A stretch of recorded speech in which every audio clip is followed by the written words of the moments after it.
System में sex की के सुख के बारे में कुछ बताएं। सिस्टम, ये सुल्तान मलिक जी हैं, सिस्टम में बलात्कार कैसे रुकेंगे? इसमें इसमें क्या है कि देखो, कोई भी जो अपराध होता है, माने अपराध का मतलब क्या है कि कोई आदमी किसी के साथ जबरदस्ती करके कुछ प्राप्त करता है, इसी बात को अपराध बोलते हैं। और तो कोई अपराध होता नहीं। अगर कोई दो लोग आपस में राजी राजी कुछ कर रहे हैं, वो तो अपराध है नहीं है। और सेक्स के और रेप के मामले में बोले तो यही है कि आप किसी के साथ संभोग का सुख लेने के लिए अगर जबरदस्ती कर रहे हैं, माने उसकी इच्छा के बिना जा रहे हैं, तो ये रेप की कैटेगरी में आता है। और अगर उसकी इच्छा के साथ जा रहे हैं तो ये सेक्स सुख के रूप में आता है। उसकी इच्छा के साथ में जा रहे हैं तब तो कोई दिक्कत ही नहीं है। रेप कर रहे हैं तो अब ये एक दिक्कत है। दूसरे आदमी को, जो कर रहा है उसको तो दिक्कत नहीं है, उसको तो उसमें मजा ही आता है, लेकिन जिसके साथ हो रहा है उसको ये दिक्कत है, क्योंकि उसके इच्छा के अकॉर्डिंग नहीं है। उसकी अभी इच्छा नहीं है या तुम्हारे साथ नहीं है। तो अब अब ये हो क्यों रहा है, इसके पीछे का गणित ये है कि उसके जीवन में अनअवेलेबिलिटी है। उसको संभोग सुख जो है वो आसानी से प्राप्त नहीं। जिस भी तरह के वो संभोग सुख चाहता है, वो उसको आसानी से प्राप्त नहीं हो रहे हैं। और ऐसा ऐसा वो लंबे समय से जीवन जी रहा है। इस तरह से उसकी मानसिक विकृति हो जाती है इस मामले के रूप में। और इसके लिए वो दूसरे ढंगों पर सोचने समझने लगता है कि मैं किस तरह से इसको पूरा करूं। उन्हीं में से ये रेप और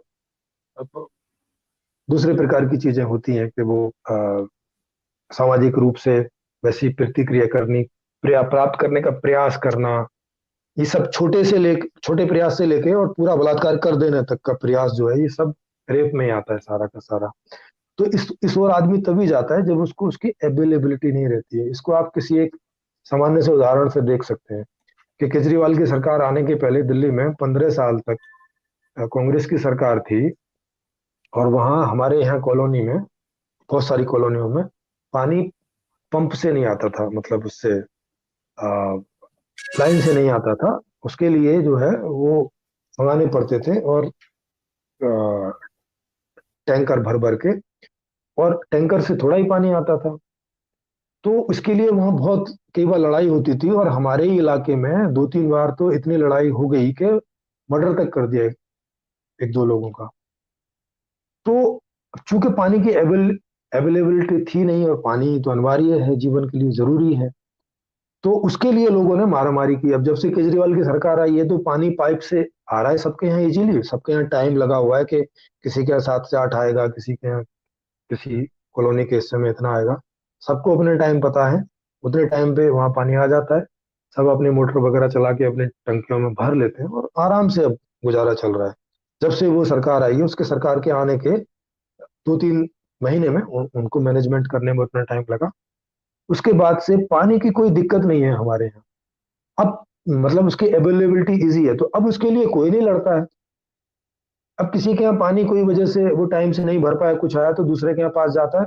दूसरा आराम से दे देता है, उसे पता है कि अगले टाइम में मैं भर लूंगा, मेरे पास ज्यादा है, ले जाओ भाई। उसके लिए वो नहीं लड़ता। तो वैसे ही इन मामलों में भी है कि अगर हम सेक्स की अवेलेबिलिटी सबके लिए उतनी नहीं पैदा करते जितनी के लोगों को जरूरत है, और वो इजीली अवेलेबल हो और उनके अनुसार ही हो, किसी की इच्छा के विपरीत नहीं हो, तो तब तक ये रेप चलते रहेंगे। अब ये कैसे हम कर सकते हैं, इसके लिए आपको ये पूरी व्यवस्था समझनी पड़ेगी। तो इस व्यवस्था में आप बने रहेंगे तो ये भी टॉपिक इस व्यवस्था में आएगा, लंबे रूप में, बड़े रूप में, और आप इसको समझ सकेंगे कि इस व्यवस्था में जो सेक्स के सुख हैं वो बड़े आराम से, बड़ी मात्रा में सभी लोगों को उपलब्ध रहेंगे। हर उम्र के लोगों को उपलब्ध रहेंगे आसानी से।